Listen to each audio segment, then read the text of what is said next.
I'm in Scarborough, an old-fashioned seaside town in the northeast of England, complete with fish and chips on the promenade, slot machines and bed and breakfasts. It feels like a traditional place to spend your bank holiday weekend, and in many ways it is. But Scarborough is in the process of developing new traditions. In September they held their first Gay Pride picnic here, and there are moves afoot to create a far more vibrant gay social scene.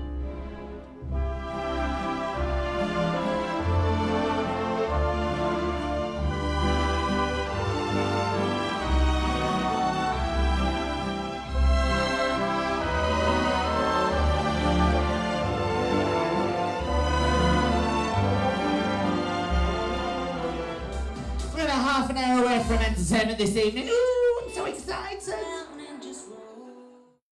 Arguably, one of New Labour's most enduring legacies on British identity has been in the area of gay rights.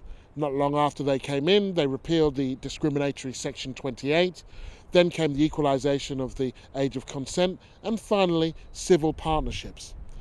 So much for the legislation, but I want to find out how that's actually being lived.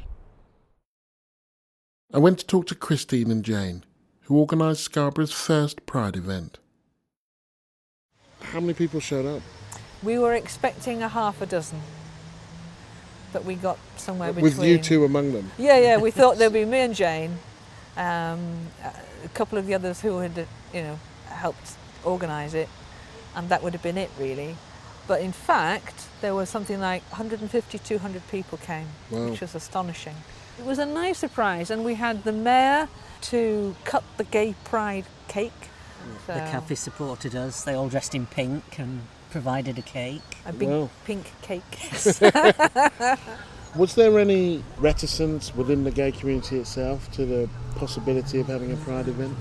There were people who quite liked the idea of a get-together, but would have preferred it to have been within a closed room. In a closet? Pretty much, yes. What were they afraid of? Somebody would recognise them. Somebody would say, oh, so that person's gay, beat them up. Are those fears founded, or where does that come from? Well, there's always one or two odd people, but no, on the whole, I don't think it's founded at all. We live in an extremely safe town in which I've never come across any homophobia. But homophobia remains prevalent. Just last week, a Conservative candidate was forced to resign by David Cameron after he said homosexuality was not normal. I went to the local bingo hall to ask people if they thought Cameron was right to fire him. Well, I think they're wise to, actually. I mean, it's not in modern days. You can't go off like that. No. Gay people are entitled to the same as everybody else. Do you think a lot of people think like you? Well, I hope so. I would hope so. I mean, I think times are changing from years ago when they were, pushed under the rug. I don't think it's that so much today. Gay people have the same rights as everybody else, so I don't mind them whatsoever. People in the bingo hall may not have a problem with gay rights, but the Tories certainly have done. At the beginning of the campaign, Shadow Home Secretary Chris Grayling said he supported bed and breakfast owners' right to refuse service to gay couples. But as I found out when I went to meet Kevin and Ruth, who run the Waves Bed and Breakfast, the people of Scarborough seem far more comfortable with the issue than the Tories are. Part of running a B&B is you put something of yourself into it. It's not like a travel lodge, and I think that's why people like going to stay in a B&B, because your own personality is reflected in the kind of service and that you offer. So I suppose in that respect, then some B&Bs are going to be less friendly to gay people. But I think, as in sort of society in general, most people are tolerant, and I'm sure that applies to most B&Bs. I wouldn't think that we're in any way unusual in Scarborough. When the sun sets, the fun starts at the Albion, Scarborough's main gay pub, where drag queens Miss Blanche and Sam Buca are preparing for a night of single entendres and audience taunts.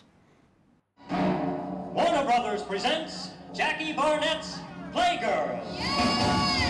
Perfume flowers, Waldorf towers, they belong to the Playgirls, where there's life and there's no wife around. We are proud from the lounges of Las Vegas, the Cafe de la... This pub did have a stigma before that a lot of people wouldn't come in. They said, oh no, it's a gay place, it's, you know, it's seedy, you know, we don't want to go in there.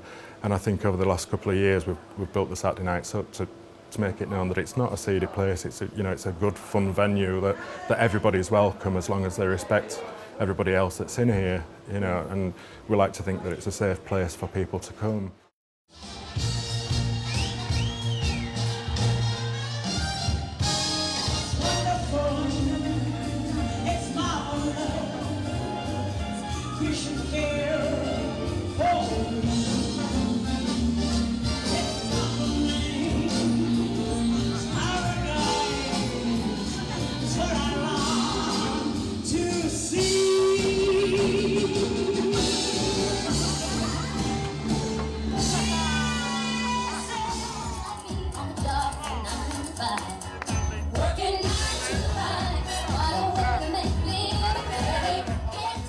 In all sorts of ways, Britain's becoming a more tolerant place.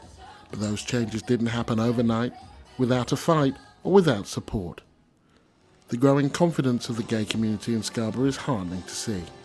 But only time will tell whether these changes are permanent or precarious.